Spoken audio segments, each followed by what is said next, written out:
Charity stands frozen in her hallway, Francis's rain-soaked body inches from hers. Their daughters play in the next room, oblivious. His hand cups her face. "Tell me to leave," he whispers. She can't. 5 years of marriage, and she's never felt this alive. One kiss will change everything. Before we dive in, comment where in the world you are watching from, and don't forget to click subscribe. Charity Morrison had perfected the art of the sympathetic smile, the one she used when her book club friends complained about their husbands leaving socks on the floor or forgetting anniversaries. The one that said her life was different, better, enviable. She would sip her wine and nod along, never contributing her own complaints, because what did she have to complain about? Devin Morrison was successful, handsome, attentive in all the ways that mattered on paper. Their home in the gated community was magazine-worthy. Their social calendar was full. Their marriage looked perfect from every angle that anyone else could see. But alone in their king-sized bed at 3 in the morning, Charity would stare at the ceiling and feel the weight of disappointment settling into her bones. 5 years of marriage, and she'd never once felt the kind of desire that made her friends blush when they thought no one was listening. The kind that made women in romance novels forget their own names. Devin was adequate, methodical, brief, and afterward he would roll over with a satisfied sigh that made her want to scream, because how could he be satisfied when she felt nothing but hollow? She told herself it was normal, that the explosive passion of movies and books was fiction designed to sell tickets and paperbacks. That mature love was about partnership and respect and shared goals. She almost believed it until the morning she opened her front door to find Francis Okafor standing on her porch with her daughter's forgotten lunchbox in his hands. Francis was the single father of Maya, her daughter Ainsley's best friend from school. Charity had seen him at drop-off and pickup, exchanged polite waves at school events, but never really looked at him. Not until that Tuesday morning when he stood backlit by early sun, his dark skin gleaming with the kind of vitality that made her forget what she'd been about to say. He was tall, broad-shouldered, in a way that suggested strength earned rather than sculpted at a gym. His smile was warm and genuine as he held out the pink lunchbox. "Maya grabbed this by mistake," he said, his voice carrying the faint musical accent of his Nigerian heritage. "Thought I'd drop it by before heading to work. The girls were so excited about their play date yesterday that everything got mixed up." Charity took the lunchbox, her fingers brushing his for the briefest moment. The contact sent an unexpected jolt through her system, like touching a live wire she hadn't known was electrified. "Thank you so much. Ainsley would have been devastated without her." "Dinosaur crackers." Francis laughed, the sound rich and genuine. "Maya's the same with her star-shaped sandwiches. 7 years old and already so particular about everything." His eyes crinkled at the corners when he smiled, creating lines that spoke of frequent laughter rather than stress. "I appreciate you having Maya over yesterday. Being a single parent means her social life depends entirely on other families being generous." "It was our pleasure," Charity said, finding herself reluctant to end the conversation. The girls played so well together. Ainsley asked if Maya could come back this weekend. "That would be wonderful." Francis shifted his weight, and Charity noticed the way his work shirt pulled across his chest. He was an engineer at the manufacturing plant outside town, she remembered hearing. Something about quality control and process improvement.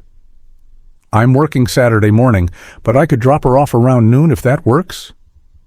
They made the arrangements with the kind of small talk that felt bigger than it should. Francis mentioned that Maya's birthday was coming up. Charity offered to help coordinate a joint celebration since Ainsley's birthday was only 2 weeks later. They laughed about the chaos of 7-year-old birthday parties and commiserated about the challenge of finding activities that didn't involve screens. The conversation lasted maybe 5 minutes, but Charity felt more awake, more present, more alive than she had in months. After Francis left, she stood in her doorway longer than necessary, watching his truck pull away. The vehicle was older, well-maintained, but showing its age. It suited him somehow, this man who seemed grounded in a way that Devon's least luxury sedan never could achieve. She shook her head at her own thoughts. This was ridiculous. She was a married woman appreciating her daughter's friend's father. Nothing more. But that night, when Devon reached for her with his usual predictable pattern, she closed her eyes and saw Francis's smile, felt phantom warmth where their fingers had touched. And for the first time in 5 years, her body responded with genuine heat. Devon noticed her unexpected enthusiasm and afterward pulled her close with pleased surprise. "That was different," he murmured against her hair. "Good different." Charity said nothing, guilt and arousal warring inside her as she realized what she'd done. She'd used a fantasy of another man to feel something with her husband. The realization should have horrified her. Instead, it illuminated a truth she'd been avoiding. Devon's inadequacy wasn't about technique or duration or any of the mechanical aspects she'd tried to convince herself mattered. It was about the complete absence of the kind of magnetic pull she'd felt in 5 minutes on her front porch, with a man she barely knew. The next 2 weeks passed in a haze of ordinary life, punctuated by extraordinary awareness. Every school pickup became an opportunity to see Francis. Every neighborhood walk held the possibility of an accidental encounter. Charity found herself dressing more carefully for drop-off, applying makeup she usually saved for evenings out. She told herself it was about self-respect, about not letting motherhood erase her identity. But she knew the truth. She was hoping to see him, hoping for another conversation that made her feel seen in ways she couldn't articulate. Francis seemed to exist on a different frequency than the other parents. While the mothers clustered in their athletic wear and designer sunglasses, gossiping about whose remodel was taking too long or which family was having marital troubles, Francis stood slightly apart.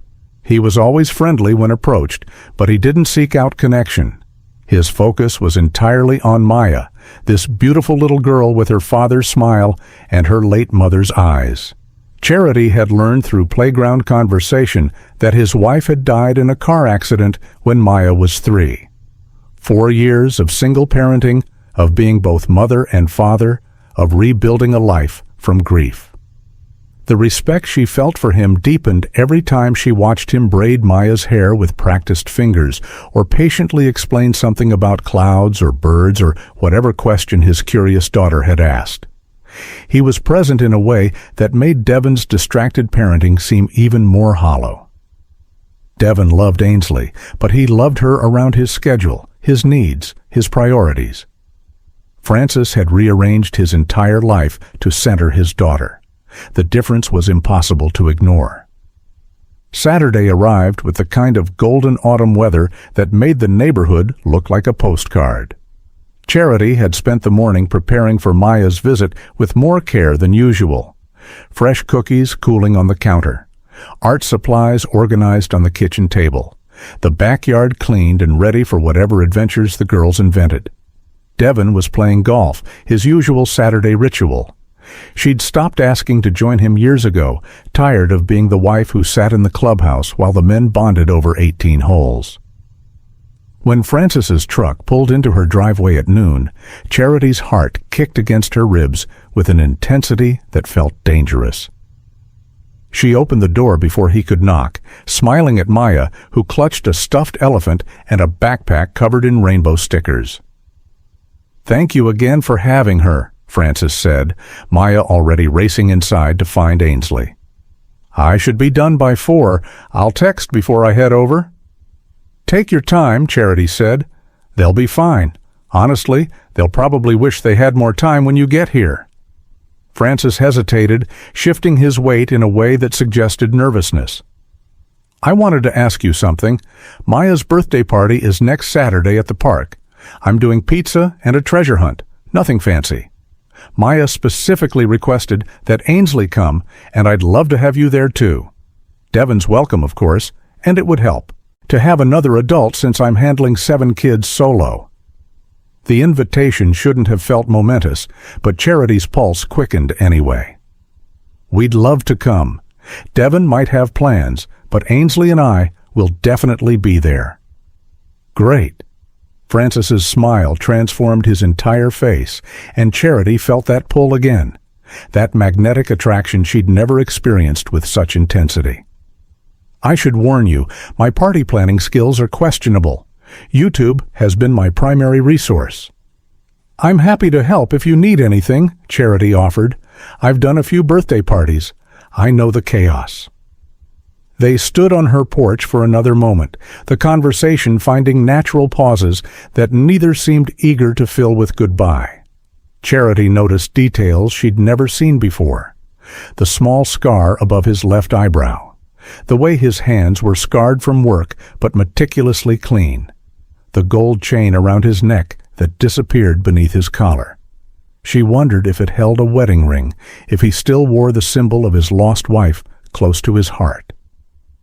"I should let you get to work," she finally said, taking a deliberate step back. "Right. Yes." Francis moved toward his truck, then turned back. "Charity, thank you for being kind to Maya, for including her. It means more than you probably know."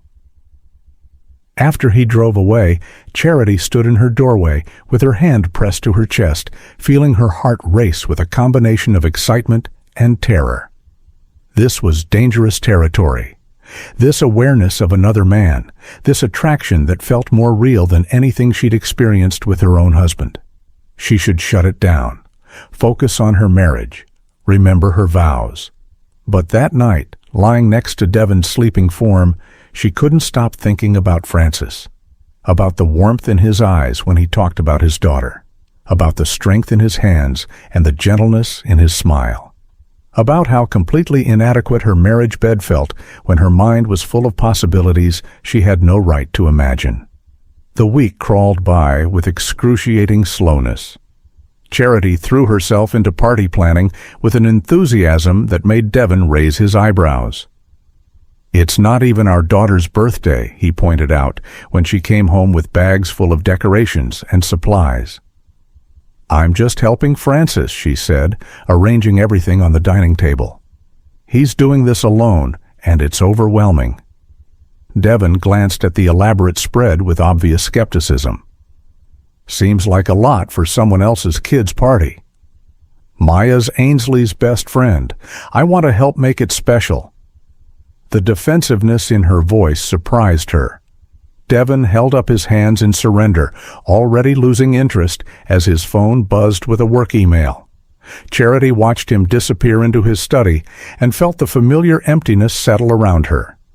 This was her life. A man who couldn't be bothered to care about the things that mattered to her, who treated her generosity toward others as an inconvenience rather than something to admire. She spent Thursday evening at Francis's apartment helping him plan the treasure hunt.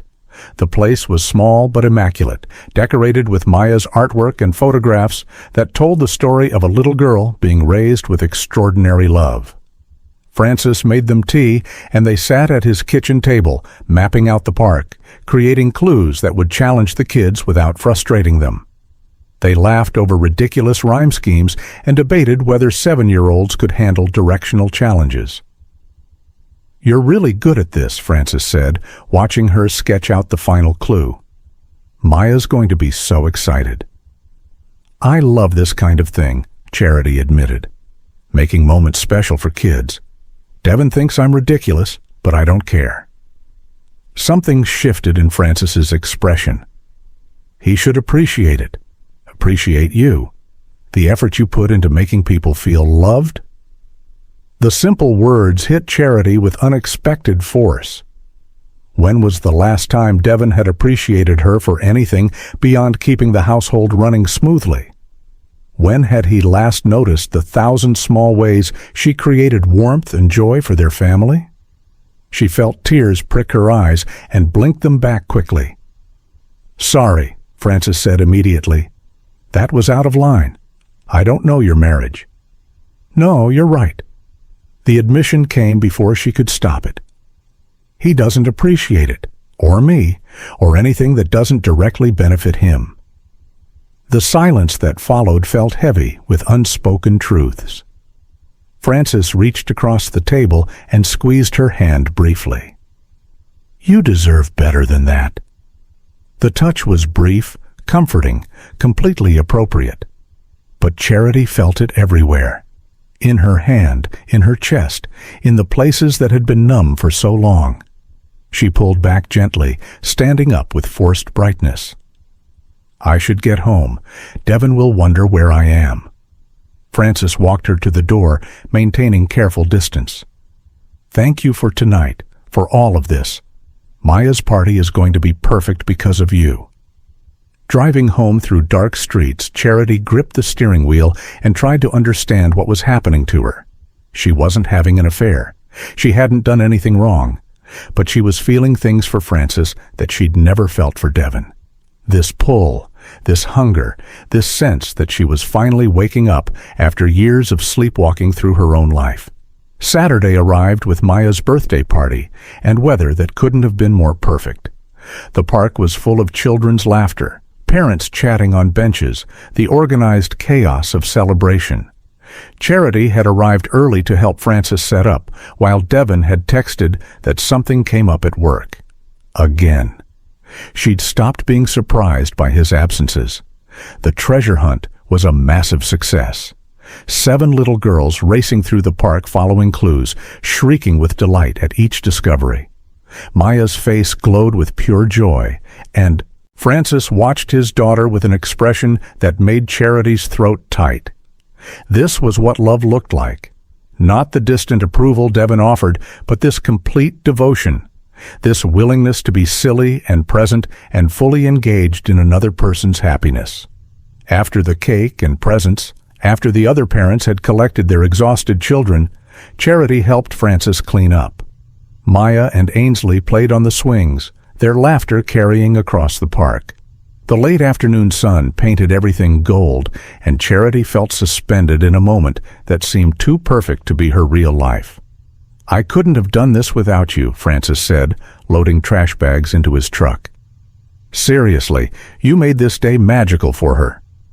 "It was fun," Charity said honestly. "I love seeing her so happy." Frances turned to face her fully, and something in his expression made her breath catch. "Can I ask you something? And please tell me if I'm out of line." Her heart was suddenly racing. "Okay? Are you happy in your marriage?" The question hung between them like a dare. Charity could lie, could maintain the fiction she'd perfected for her book club friends and neighborhood acquaintances, could smile and deflect and preserve the illusion of her perfect life. Instead, she heard herself say, "No, I'm not."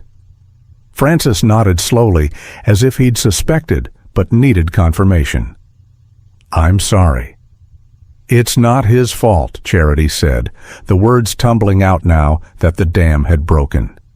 "He's not cruel or abusive or unfaithful. He's just inadequate. In every way that matters, he's just not enough. And I feel like I'm dying slowly, pretending it's fine." She stopped abruptly, shocked by her own honesty. Frances was quiet, his dark eyes holding hers with an intensity that made her feel completely exposed and completely safe simultaneously. "I shouldn't have said that," she whispered. "I'm sorry." "Don't apologize," Frances said softly.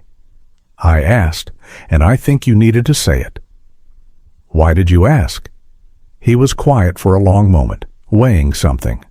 When he spoke, his voice was careful. "Because every time I see you, I see someone who's hiding herself, who's making herself smaller to fit into a life that doesn't deserve her. And because I think about you more than I should, more than is appropriate for a friendship." Charity's pulse hammered in her throat. "Frances." "I know," he interrupted gently. "I know all the reasons this is wrong. You're married. We're parents of friends. I'm not trying to start anything. I just wanted you to know that someone sees you, really sees you." The admission hung between them, dangerous and thrilling. Charity knew she should shut this down, should put distance between them, should protect her marriage even if it made her miserable. Instead, she heard herself say, "I see you too, and I think about you constantly, and I don't know what to do with that." Before either of them could say more, Maya and Ainsley came, running over, breathless and demanding that Frances push them on the swings. The moment shattered, returning them to the safe roles of friendly parents. But something fundamental had shifted. They'd acknowledged the pull between them, named the attraction, and Charity knew with absolute certainty that there was no going back to pretending it didn't exist. That night, Devon reached for her with his usual mechanical enthusiasm. Charity closed her eyes and tried to respond, tried to be present in her own marriage bed. But all she could feel was wrongness. Devon's hands felt wrong. His kiss felt wrong. The rhythm and pressure and everything felt like a poor imitation of something she'd never even experienced, but somehow knew existed. Afterward, as Devon fell asleep beside her, Charity stared at the ceiling and faced a truth she'd been avoiding. Her marriage wasn't just unhappy. It was fundamentally incompatible with who she was. Devon would never be the kind of partner who saw her deeply, who cherished her complexity, who made her feel desired beyond the mechanical act of sex. He would never be Frances. The thought should have horrified her. Instead, it felt like permission, not to have an affair, but to stop pretending, stop performing contentment, stop dying slowly in a marriage that looked perfect from the outside, but felt like slow suffocation from within. The next 2 weeks passed in a blur of school pickups and casual conversations that felt loaded with subtext. Frances never pushed, never made inappropriate advances. But the awareness between them grew stronger with each interaction. A hand that lingered a moment too long when exchanging forgotten items. Eye contact that held meaning beyond words. The kind of tension that made every innocent interaction feel dangerous. Charity found herself analyzing every moment with Frances, replaying conversations in her mind like a teenager with her first crush. The way he'd smiled when she'd brought coffee to their planning session. How his voice had softened when he talked about Maya's struggles after losing her mother. The careful way he'd touched her shoulder when thanking her for hosting another playdate. Each small gesture felt loaded with meaning she was probably inventing, but desperately wanted to believe was real. She started dressing differently for school pickup. Nothing obvious, nothing that would draw comment from other parents. But she'd apply mascara that she usually skipped. Choose the jeans that fit well rather than the comfortable ones.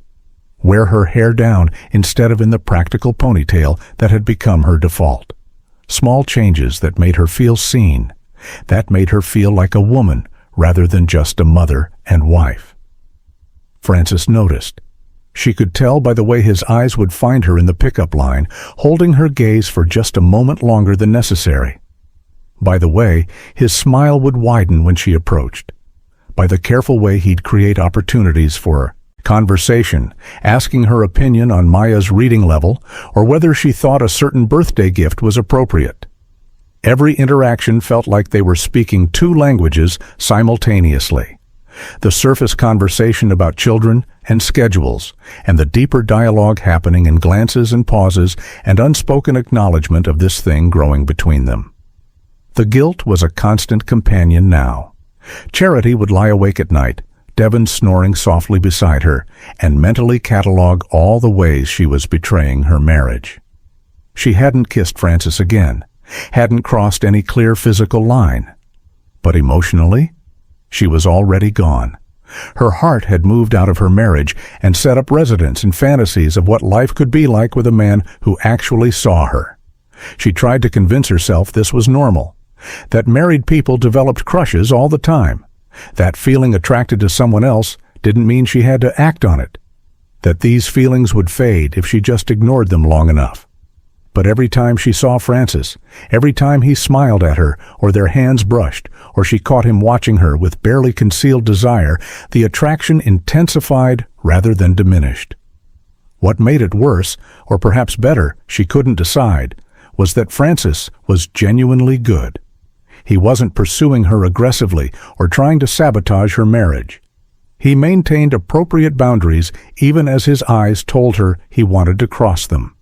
He never made her feel pressured or uncomfortable. He was simply present, patient, waiting for her to make a choice about what she wanted and what she was willing to risk for it.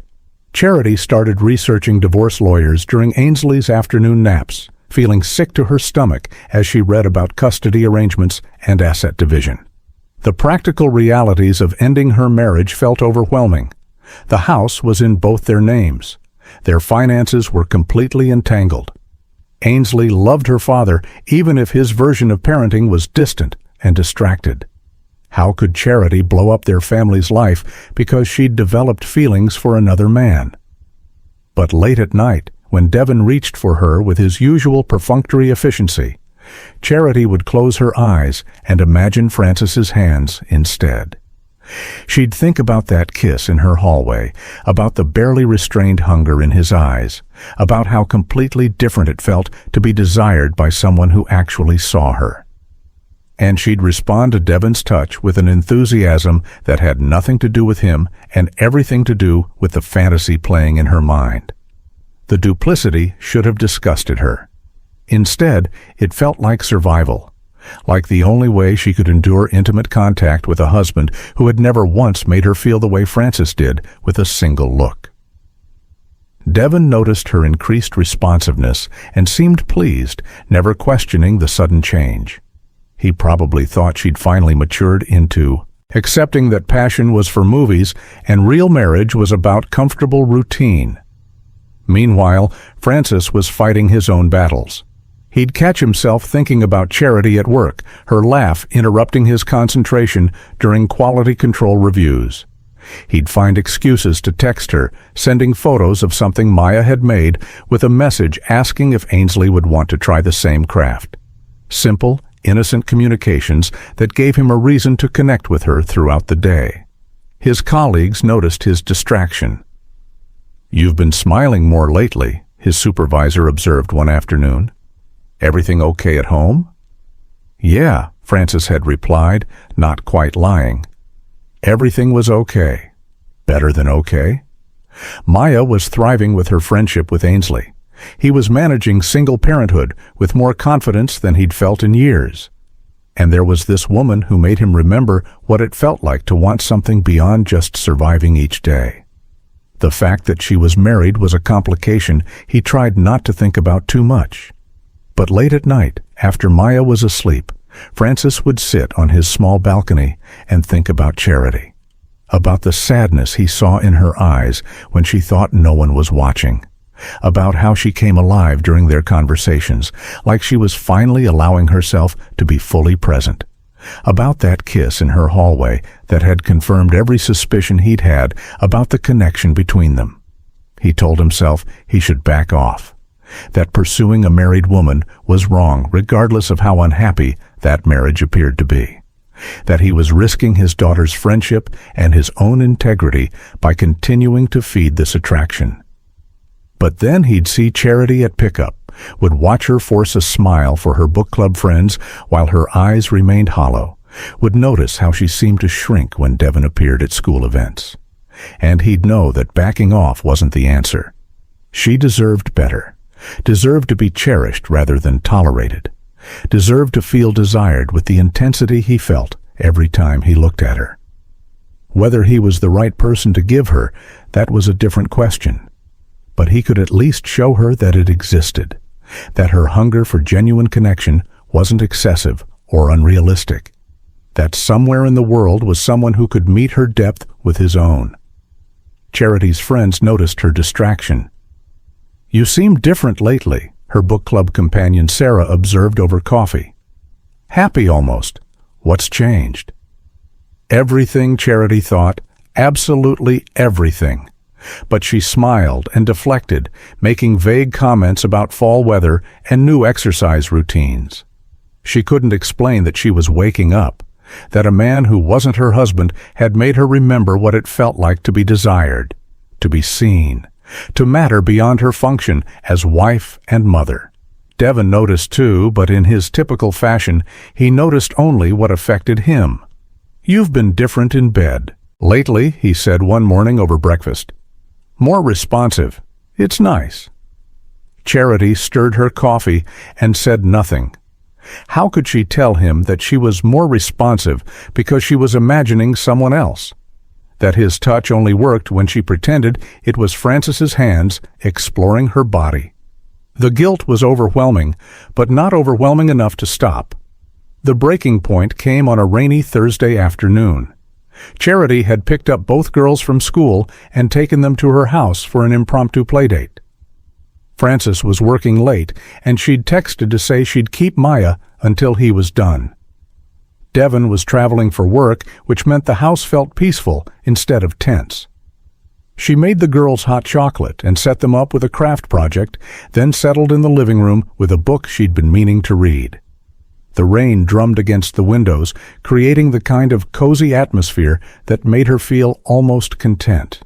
She was so absorbed in her book that she didn't hear Frances's truck in the driveway, didn't realize he'd arrived until the doorbell rang. She opened the door to find him standing on her porch, rain-soaked despite the brief walk from his truck. His work shirt clung to his chest, water droplets running down his dark skin. He looked almost apologetic for his appearance, but Charity could barely breathe. "Sorry," he said, wiping rain from his face. "I got off early and didn't want to make you deal with Maya all evening." "Come in," Charity managed, stepping aside. "You're soaked. Let me get you a towel." She grabbed a clean towel from the linen closet, hyper-aware of how close they were in the small hallway. When she handed it to him, their fingers touched, and the same electric current she'd felt that first morning shot through her. Frances's eyes met hers, and she saw her own hunger reflected back. "Charity," he said, his voice rough. Not a question, just her name, weighted with everything they'd been avoiding. She should step back, should maintain appropriate distance, should remember her marriage vows and her responsibilities. Instead, she moved closer, drawn by a force she couldn't resist. "The girls are in the playroom," she whispered, as if that explained anything. Frances's hand came up to cup her face, his thumb brushing her cheekbone with devastating gentleness. "Tell me to leave. Tell me this is wrong, and I'll walk out that door, and we'll go back to being just friends." "I can't," Charity breathed. "I can't tell you to leave because I've never wanted anything more than I want you right now." The kiss, when it came, was nothing like the perfunctory kisses she'd grown accustomed to with Devon. Frances kissed her like she was air, and he'd been drowning. His hands tangled in her hair, pulling her closer as her arms wrapped around his neck. She could taste rain and need and years of loneliness finally breaking open. His mouth moved over hers with a hunger that matched her own, and she felt her body respond in ways she'd thought were reserved for romance novels and other women's lives.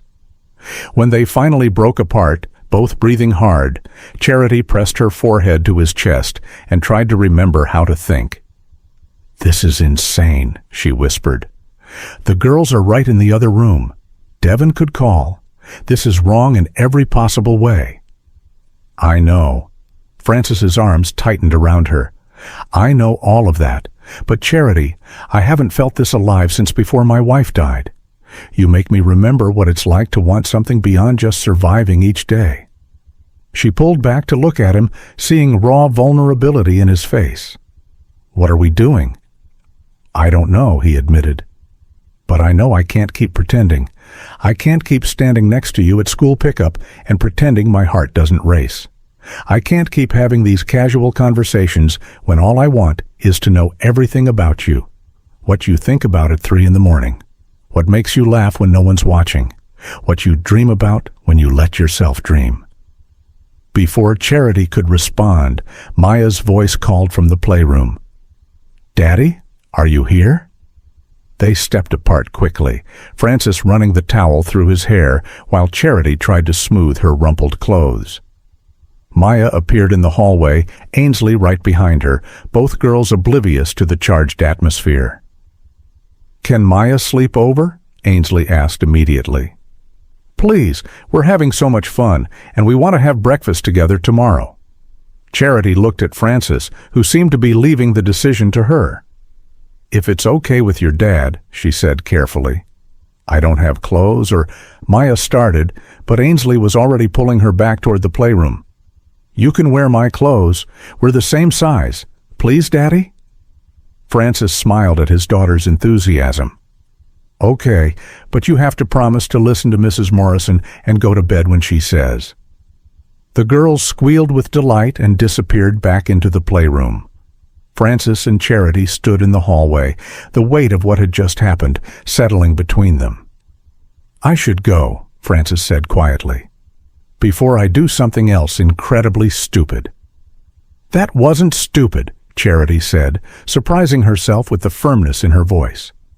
"Complicated, yes. Problematic, absolutely. But not stupid." He reached for her hand, squeezing it briefly. "I meant what I said, all of it, and I know we need to figure out what this is, but not tonight. Not with the girls here and your husband potentially calling." After Frances left, Charity went through the motions of the evening routine, feeling like she was moving through water. She made dinner for the girls, supervised teeth brushing and pajama changes, read them stories until they finally fell asleep in Ainsley's room. Then she sat alone in her kitchen with a cup of tea she didn't drink and tried to process what she'd done. She'd kissed another man, had wanted to do so much more, had felt her body come, alive in ways that 5 years of marriage had never achieved. The guilt was there, certainly, but it was overshadowed by a sense of rightness that terrified her. Being with Frances, even for those brief stolen moments, had felt more authentic than years of appropriate behavior with Devon. Her phone buzzed with a text from her husband. "Dinner meeting running late. Don't wait up."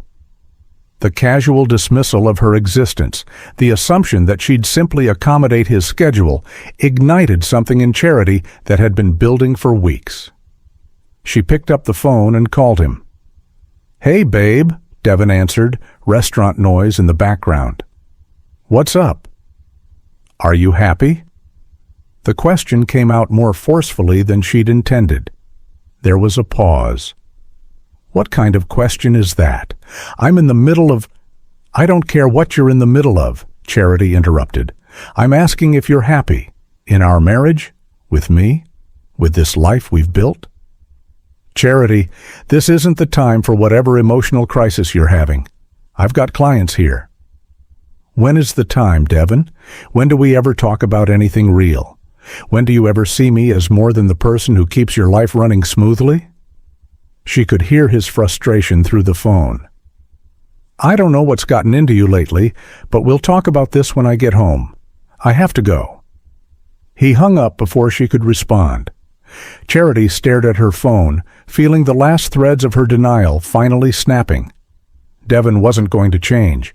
He wasn't capable of giving her what she needed because he didn't even understand what she needed. He was perfectly content with their hollow marriage because it served his purposes. She was the problem for wanting more. Except she wasn't the problem. Frances had shown her that. His hunger for genuine connection, his ability to see beyond surface appearances, his capacity for depth and passion, these weren't fictional qualities. They existed, just not in her husband. The next morning, Charity made pancakes for the girls while wrestling with impossible decisions. Maya was cheerful and chatty, thanking her repeatedly for the sleepover. Ainsley beamed with the satisfaction of a successful social victory. Watching them together, Charity felt the weight of adult complications pressing down on innocent friendship. Whatever happened between her and Frances, it would affect these two little girls who loved each other without reservation. Frances arrived to pick up Maya around 10, looking tired but smiling when his daughter threw herself into his arms with a detailed report of their evening adventures.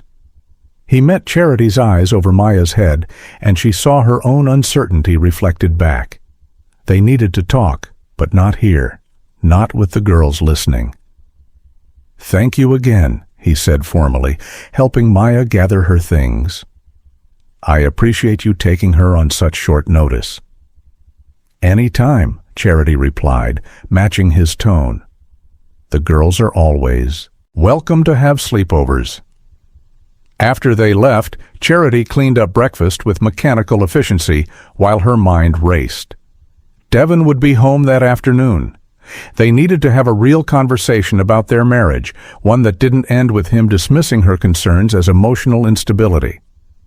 "But how did you tell your husband that you'd realized you were fundamentally incompatible? That another man had awakened desires you'd convinced yourself were fictional? That you couldn't keep pretending inadequacy was acceptable?" Devon arrived home around 3, his expression already defensive. "Before you start whatever lecture you've been planning," he said, dropping his bag in the hallway, "I want you to know that my job requires client dinners and late meetings. That's how business works. I can't just drop everything because you're feeling neglected." "This isn't about neglect," Charity said quietly.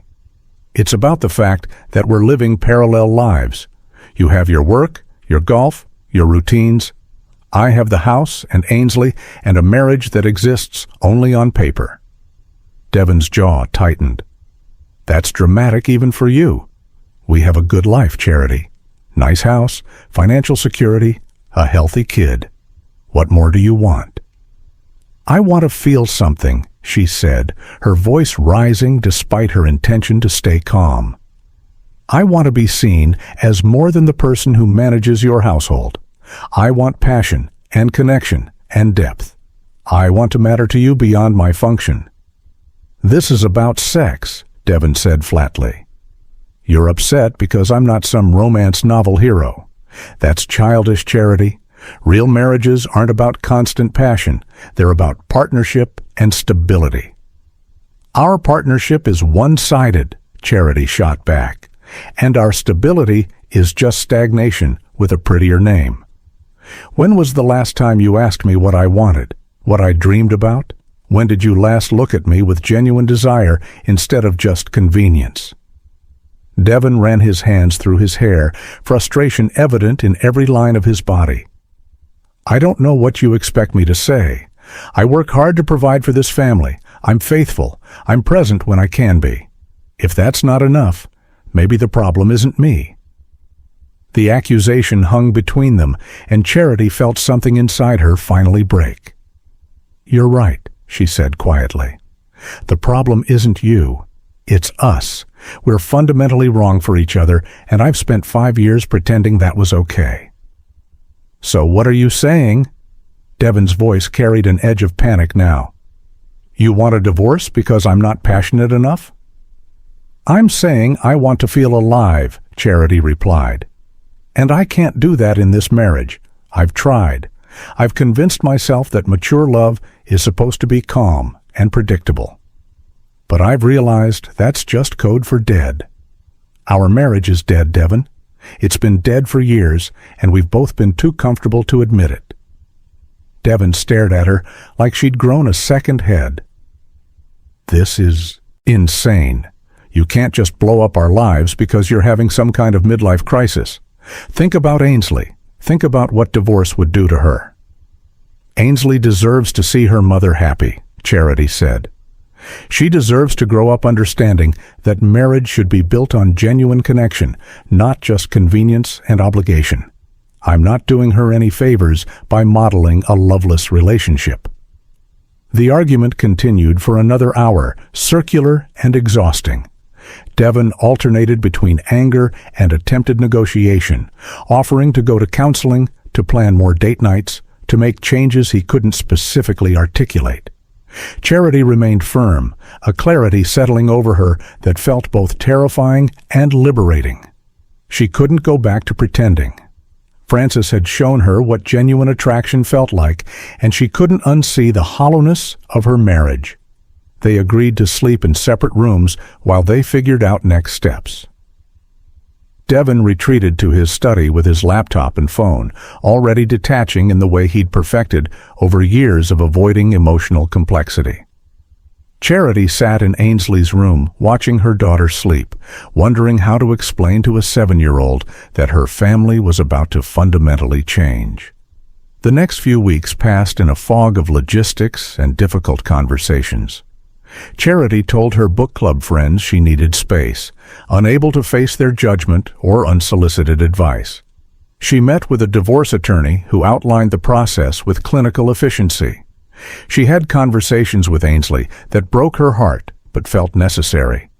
Through it all, she maintained careful distance from Frances, knowing that their attraction was real but couldn't be acted on while her life was in this state of transition.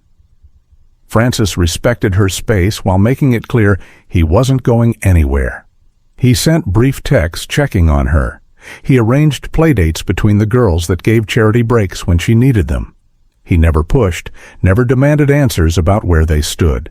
His patient presence was a lifeline she clung to while everything else fell apart. Devon moved out after 6 weeks, taking an apartment closer to his office. The separation was reasonably civil, both of them committed to co-parenting Ainsley with minimal disruption. But the relief Charity felt when he packed his things confirmed every doubt she'd had. This marriage had been over long before Frances appeared in her life. He'd just made her brave enough to admit it. 3 months after that rain-soaked afternoon, Charity sat on her porch watching autumn leaves fall and trying to imagine what came next. Her divorce wouldn't be final for months. She was slowly rebuilding a life that felt authentic rather than performed. Ainsley was adjusting better than expected, her resilience a source of constant amazement. The neighborhood gossip mill had been predictably vicious, but Charity found she cared less than she'd expected about other people's judgment. Frances's truck pulled into her driveway as the sun set, painting everything orange and gold. He got out slowly, hands in his pockets, approaching with the same careful respect he'd shown for months. "Hey," he said, settling on the porch step beside her. "Rough day?" "Not really," Charity said honestly. "Just contemplative, trying to figure out who I am when I'm not performing a role." "And who are you?" Frances asked softly. Charity considered the question seriously. "I'm someone who wants more, who refuses to settle for adequate when extraordinary might be possible, who's terrified but also excited about starting over." "That sounds like someone worth knowing," Frances said, his shoulder brushing hers. "Worth waiting for." She turned to look at him, seeing patience and desire and genuine affection in his face. "I can't promise you anything yet. My divorce isn't final. My life is a mess. Ainsley needs stability. There are so many reasons we should wait." "I know," Frances said. "I'm not asking for promises. I'm just asking to keep sitting here beside you while you figure things out. To be the person who sees you when you feel invisible. To wait for however long it takes until you're ready." "What if I'm never ready?" Charity asked, voicing her deepest fear. "What if I've been broken by my marriage and I can't ever be what you need?" Frances took her hand, his touch sending the same electric current through her that it had that first morning with the lunchbox.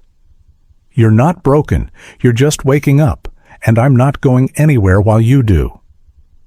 They sat together as darkness fell, not kissing, not making promises they couldn't keep, just existing beside each other with honest acknowledgement of what they felt.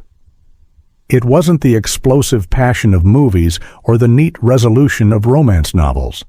It was something better, real, complicated, imperfect, and entirely theirs. 6 months later, on a warm spring evening, Charity and Frances took the girls to the park where Maya's birthday party had been. The girls raced to the swings while the adults spread a blanket for the picnic dinner they'd packed together. Charity's divorce had been final for 2 weeks.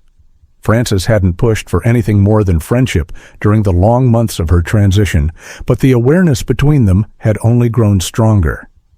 As they watched the girls play, Frances reached for Charity's hand.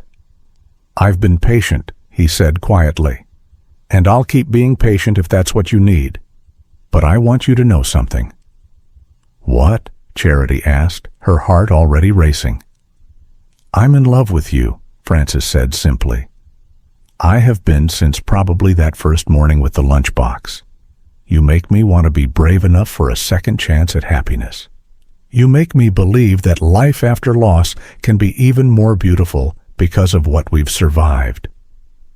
Charity felt tears gathering in her eyes. "I love you too. I think I've loved you since you told me I deserved better, since you saw me when I felt invisible, since you made me remember what it feels like to want someone with my whole body and heart." "So what do we do now?" Frances asked, his thumb tracing circles on her palm. "Now," Charity said, leaning into him, "we stop being careful. We stop waiting. We trust that this is real and worth fighting for." The kiss was everything their first kiss had promised and more. Frances pulled her close, his hands tangling in her hair as she wrapped her arms around his neck. She tasted patience and desire, and the kind of deep connection she'd spent years believing was fictional. When they finally broke apart, both girls were watching from the swings with matching grins. "Finally!" Maya shouted. "We've been waiting forever for you to kiss." Ainsley nodded enthusiastically. "Can Francis be my new daddy now? Because he's way better than the old one." The adults laughed, the tension breaking into joy. "It's not quite that simple, sweetheart," Charity said, but she looked at Francis and saw the same hope reflected in his eyes. This was their beginning, not perfect or simple, but real. That night, after the girls were asleep at Charity's house, Francis and Maya had gradually begun staying over more frequently. Francis and Charity finally allowed themselves to explore what they'd been denying for nearly a year. There was no awkwardness, no uncertainty, just the natural progression of two people who'd been building toward this moment through months of emotional intimacy. Francis touched her like she was precious, his hands exploring with a reverence that made her feel cherished in ways she'd never experienced. Every kiss was deliberate, every caress purposeful. He paid attention to her responses, learning what made her gasp and arch into his touch. When he finally settled between her thighs, Charity understood for the first time what her friends had been blushing about all these years. The difference wasn't just physical, though Francis's body did things to hers that Devon had never achieved. It was the complete presence of him, the way he watched her face, responding to every signal, the way he murmured her name like a prayer, the way he made her feel simultaneously worshipped and desired, cherished and wanted with equal intensity. Where Devon had been perfunctory and self-focused, Francis was generous and attentive. He took his time, building her pleasure with patient skill until she was trembling and desperate. When she finally fell apart beneath him, crying out his name, he held her through it with obvious satisfaction at her pleasure. The first time left her breathless and wanting more, the second time proved it wasn't a fluke, and by the third time, as dawn light filtered through her bedroom windows, Charity understood that her body had been waiting her entire life for someone who knew how to touch it properly. "God," she whispered against his chest afterward, her body still humming with satisfaction. "That's what I've been missing." Francis laughed softly, his hand running through her hair. "You weren't missing anything. You just hadn't found the right fit yet." The phrase made her giggle despite herself. "Is that what we're calling it? The right fit?" "Among other things," Francis said, rolling to pin her beneath him again. "I could show you several other ways to describe it, if you'd like." They spent the morning tangled together, exploring each other with the freedom of people who'd waited long enough. When the girls finally woke up and demanded breakfast, Charity floated through making pancakes with a glow that must have been visible from space. Maya and Ainsley exchanged knowing looks, but said nothing, too delighted by the happiness radiating from both adults. Over the following months, they built a new kind of family. Not the traditional structure Charity had tried to force with Devon, but something organic and real. Francis moved in gradually, his presence transforming her house into a home that felt alive. The girls adapted with the resilience of children, Maya gaining the mother figure she'd lost too young, Ainsley gaining a father who was actually present. Devon saw Ainsley every other weekend, their relationship settling into cordial distance. He'd started dating someone from his office, a woman who apparently found his emotional unavailability charming rather than suffocating. Charity felt nothing but relief that he'd found someone better suited to him. The neighborhood gossip eventually died down, replaced by new scandals and dramas. Charity's book club friends slowly came around, won over by Frances's genuine warmth and obvious devotion. Even the most judgmental among them had to admit that Charity seemed transformed, happier, more vibrant, more authentically herself than she'd ever been during her marriage. A year after their first kiss, Frances proposed on the anniversary of Maya's birthday party.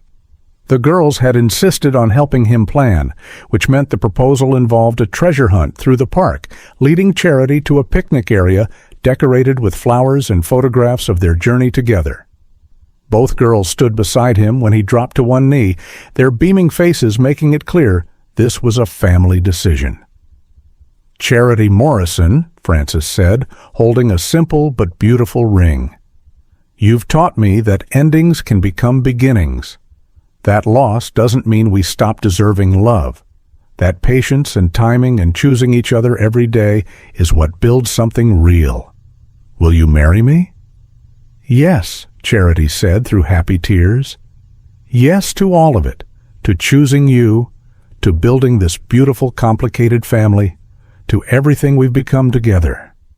The girls cheered, already planning a wedding that would inevitably involve more glitter than any adult would prefer. Frances stood and pulled Charity into his arms, kissing her with the kind of passion that had stopped feeling inappropriate and started feeling like home. That night, after the celebration dinner and the girls' excited chatter finally faded into sleep, Charity and Frances lay tangled together in the bed they now shared. "Thank you," she whispered against his chest. "For what?" Frances asked, his hand tracing lazy patterns on her back. "For being patient, for seeing me, for showing me what I was missing, for being everything Devon wasn't and everything I didn't know I needed." "You did that yourself," Frances said seriously. "You had the courage to stop settling, to choose yourself even when it was terrifying. I just had the incredible luck of being the man you chose after." Charity lifted her head to look at him. "Do you ever wonder what would have happened if I hadn't answered the door that morning? If we'd stayed polite neighbors who never really connected?" "Every day," Frances admitted. "And every day I'm grateful that you did answer, that you let me see you, that you were brave enough to admit your marriage was broken, that you chose real connection over comfortable lies." "Best decision I ever made," Charity said, pulling him down for a kiss that quickly deepened into something more urgent. "Well, second best." "What was the first?" Frances asked, already moving over her with practiced skill. "Inviting you in from the rain," Charity breathed as his mouth found the spot on her neck that made her arch beneath him. Everything started that afternoon. "Then I should get caught in the rain more often," Frances murmured against her skin. They made love with the easy familiarity of people who'd learned each other's bodies thoroughly, but never lost the excitement of discovery. Charity marveled, as she did every time, at how completely different this was from what she'd known before. Frances knew how to build her pleasure slowly, to pay attention to every response, to make her feel desired in ways that went beyond the physical act.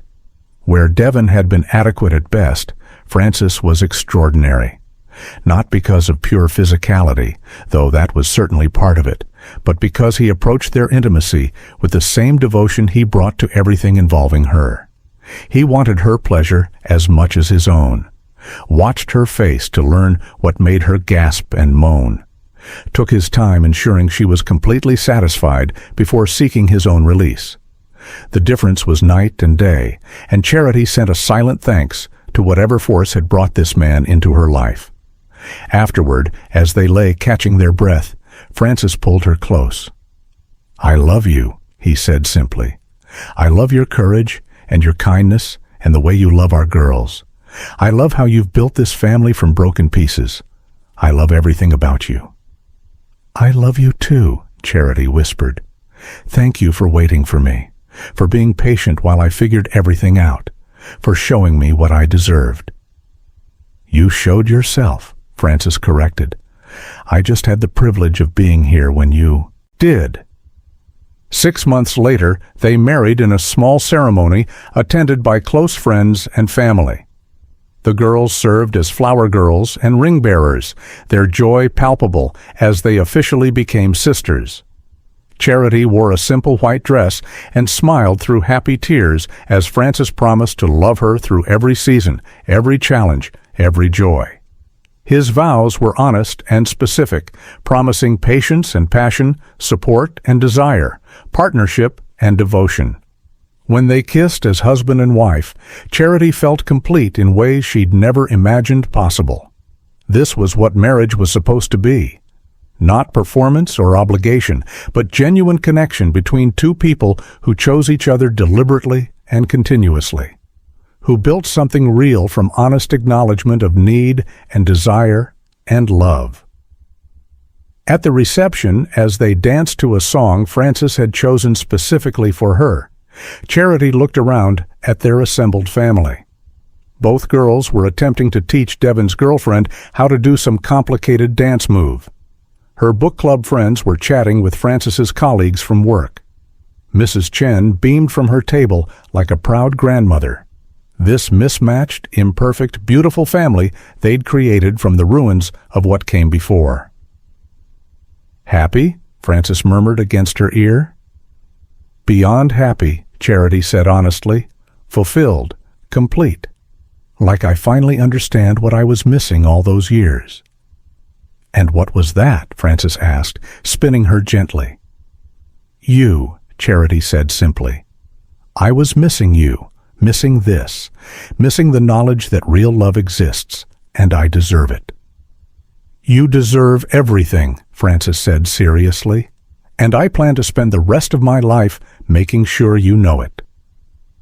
Years later, when friends asked how they'd met, Charity and Frances would smile and give the simple version. Daughters who were friends, a forgotten lunchbox, parent connections that deepened into friendship and eventually love. They didn't mention the broken marriage or the months of longing or the complicated dance of timing and patience. Those details were theirs alone, private pieces of the story that transformed both their lives. What they did share was the lesson they'd both learned, that endings could become beginnings, that settling for adequate was a betrayal of self, that real love, patient and passionate and profoundly present, was worth waiting for, worth fighting for, worth rebuilding your entire life to create space for. And late at night, when both girls were asleep and they lay tangled together in the darkness, Frances would pull Charity close and remind her without words what she'd been missing all those years. His hands and mouth and body showing her repeatedly that she'd made the right choice, that leaving inadequacy behind had opened the door to something extraordinary, that she was cherished and desired and loved with an intensity that transformed everything it touched. "Thank you," she whispered one night after they'd made love with particular intensity. "For what?" Frances asked, still catching his breath. "For being exactly what I needed, for stretching me in ways I didn't know I needed to grow, for showing me that life could be this full and rich and real." Frances smiled in the darkness, understanding the double meaning in her words. "Thank you for being brave enough to choose it, for walking away from comfortable lies toward uncomfortable truth, for building this life with me." They fell asleep wrapped around each other, two people who'd found their fit after years of forcing themselves into shapes that didn't match.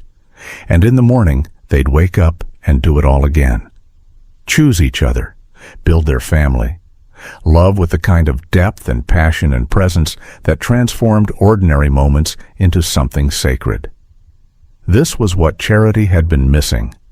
Not just the physical satisfaction that Frances provided with such skill, though that was certainly part of it, but the complete presence of being seen and chosen and cherished by someone who understood that love was active and intentional, who made space for her complexity and celebrated her strength, who showed her every day, in ways both profound and mundane, that she mattered beyond her function, that she was desired for herself, not just for what she provided.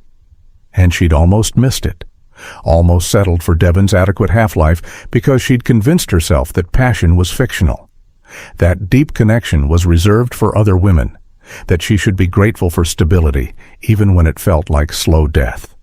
Frances had saved her from that fate, not by being perfect, but by being real, by showing her through patient devotion that she deserved more, that her hunger for genuine intimacy wasn't excessive or unrealistic, that somewhere in the world was a man who could meet her depths with his own, who could match her passion, who could see her completely and love what he saw.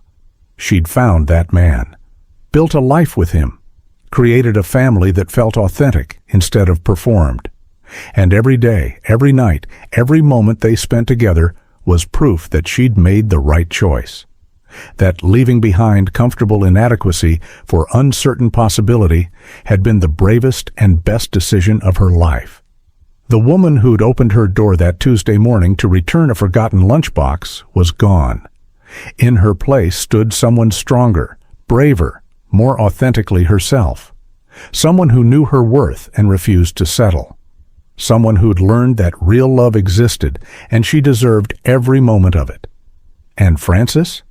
He'd found his second chance at happiness with a woman who understood loss and resilience, who matched his capacity for depth and devotion, who loved his daughter as her own and built with him something more beautiful than either had imagined possible.